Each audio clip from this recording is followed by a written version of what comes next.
going on, y'all? Figured we'd do things a little differently today. Call it a garden tour or just whatever you want to call it. As you can see, we're definitely getting them packed on here. I got some that are starting to turn color. Anyway, now this is not, our next blackberry video, because I said I'd show inside the fence on that one, and we ain't gonna do that one today, but maybe later. This over here is where we're going to be putting some birdhouse gourds. I'm digging this out. We're going to put some wood chips down and then some soil back over the top of it. And I'm going to try testing a few things around here. We got room and all I got is time. So a little bit of strawberries going on here from last year. They survived in that thing. So a couple of trees that we transplanted from behind the shop about a year ago. You can see how healthy they're doing. They actually look like that one does right now when they got transplanted, because as you can see, we just moved that one around. Alright, we got compost over here we're in the process of. This one's breaking down pretty good. I gotta turn these today. Got sidetracked when I was turning this one here, and as you can see what happened there.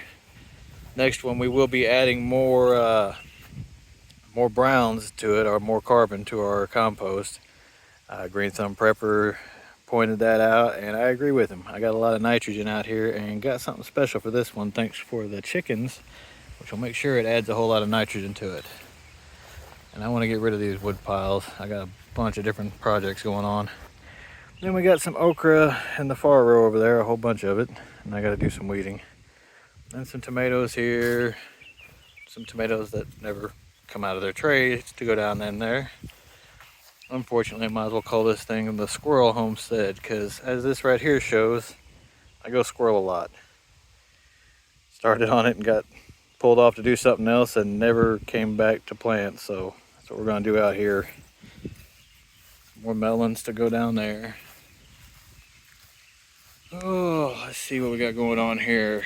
We're going to have a smokehouse going in here.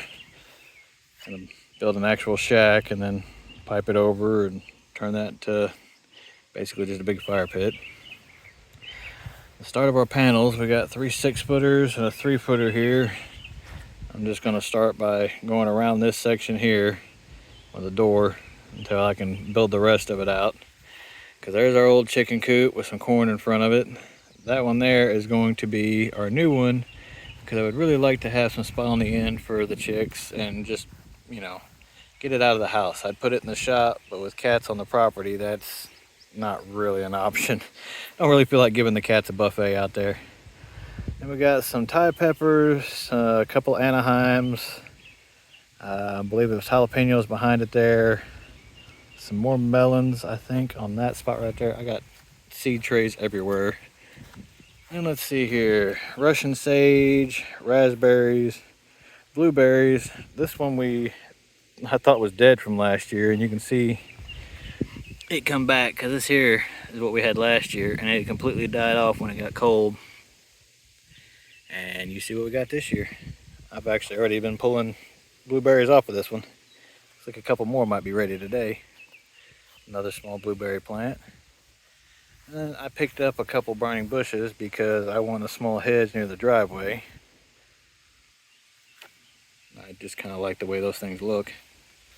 Then around here on this corner, actually, we'll see how it goes. I tried planting it I cut the sandbag open and then put some garden soil on top. Here underneath, it's actually a flowering vine. I'm going to try to get to go over this to add a little more shade and insulation, because it's pallets and everything. It's not going to hurt. Our melons that we put down, since our strawberries and pine berries never came through. And as for the cuttings back here, or for the blackberries, I dug just one of them up and stuck it up here on the corner. Now you can see some of the old vines in there that are darker, and then this shoot right here is a brand new shoot from it being put up here.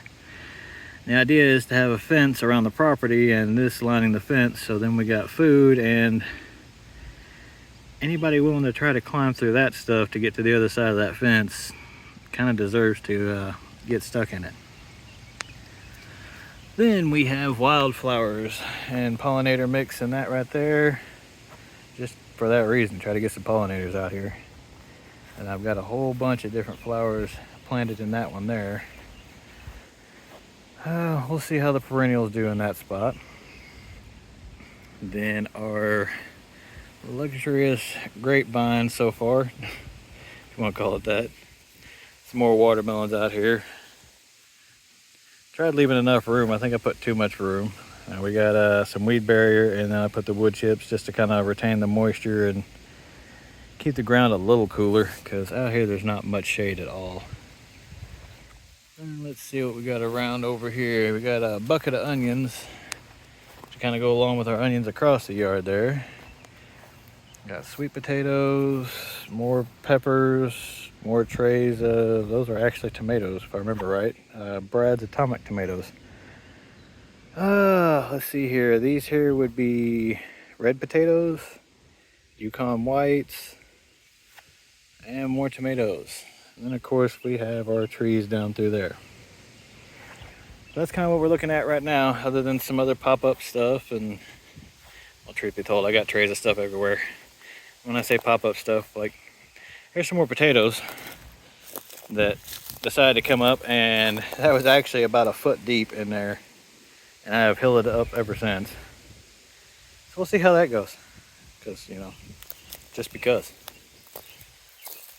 But this is the second time trying to do this, and we made it a little shorter, so we'll catch y'all around.